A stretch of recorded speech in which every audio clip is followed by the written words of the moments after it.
Hello viewers, আসসালামু আলাইকুম। আজকে আপনাদের জন্য নিয়ে আসলাম 2 পাউন্ডের 2 টিয়ারের ভ্যানিলা স্পঞ্জ কেকের রেসিপি। কেকের বেস থেকে শুরু করে ডেকোরেশন সব কিছু শেয়ার করেছি। আশা করছি আপনাদের কাছে ভালো লাগবে। কেকটি তৈরি করার জন্য প্রথমে আমি শুকনো উপকরণগুলো চেলে নিচ্ছি।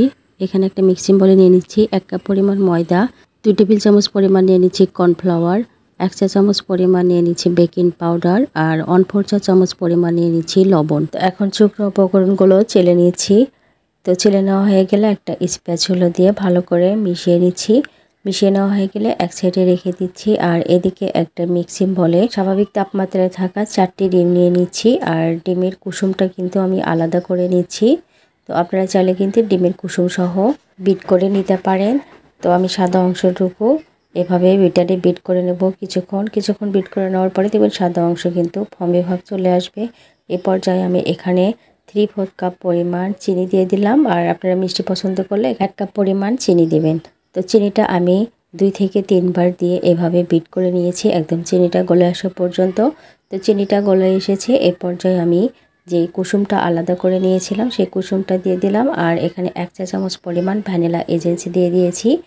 তো কুসুমটা দেওয়ার পরে কয়েক সেকেন্ডের জন্য আমি বিট করে নিয়েছি। বিট করা হয়ে গেলে এখানে শুকনো উপকরণগুলো আমি 2 বারে চেলে নিব। তো প্রথমে আমি শুকনো উপকরণগুলো চেলে নিচ্ছি, নিয়ে আলতো হাতে এভাবে মিশিয়ে নিচ্ছি। এমনভাবে মিশিয়ে নিতে হবে যেন ডিমের ফোমটাও নষ্ট না হয়। খুবই আলতো হাতে এভাবে আস্তে করে মিশিয়ে নিতে হবে। খুব বেশি প্রেসার দেওয়া যাবে না, তাহলে কিন্তু ফোম নষ্ট হয়ে গেলে কেকটাও সুন্দর হবে না। প্রথমবার চেলে নিয়ে আমি দ্বিতীয়বারও আমি চেলে শুকনো উপকরণগুলো দিয়ে ভালো করে মিশিয়ে নিয়েছি। আর এখানে কেক বেক করার জন্য 7 ইঞ্চি আর 5 ইঞ্চির 2টা মোল্ড নিয়েছি। তো 7 ইঞ্চির মোল্ডে আমি কেকের ব্যাটারটা দিয়ে দিলাম, আবার 5 ইঞ্চির মোল্ডেও আমি কেকের ব্যাটারটা দিয়ে দিচ্ছি। তো ব্যাটারটা মোল্ডের মধ্যে দিয়ে কাঠিতে নাড়াচাড়া করে ওভেনে বেক করে নিয়েছি 160 ডিগ্রি সেলসিয়াসে 30 মিনিটের জন্য। কেকটাকে ওভেন থেকে বের করে নিয়ে ঠান্ডা করে নিয়েছি। এখন কেকটাকে আমি ওভেন থেকে বের করে নিয়ে ঠান্ডা করে নিয়েছি। তো ওভেনটাকে আমি এখন আলমোল্ড করে নিয়েছি, নিয়ে 2টি লেয়ারে কেটে নিচ্ছি। আর এখানে আমি 1.5 কাপের মতো হুইপ ক্রিম নিয়ে ক্রিমটাকে বিট করে নিয়েছি।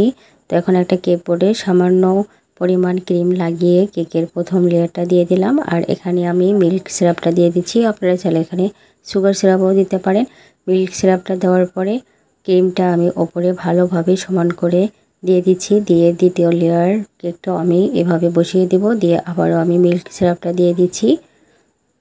তো মিল্ক সিরাপটা দেওয়ার পরে সামান্য পরিমাণ ক্রিম লাগিয়ে কেকটাকে আমি 10 মিনিটের জন্য নর্মাল ফ্রিজে রেখেছিলাম। তো 10 মিনিট পর কেকটাকে আমি ক্রিম দিয়ে কভার করে নিচ্ছি।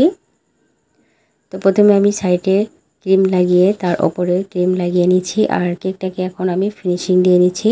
প্রথমে ওপরে ফিনিশিংটা দেওয়া হয়ে গেলে কেকের সাইডেও আমি ফিনিশিংটা দিয়ে নিয়েছি।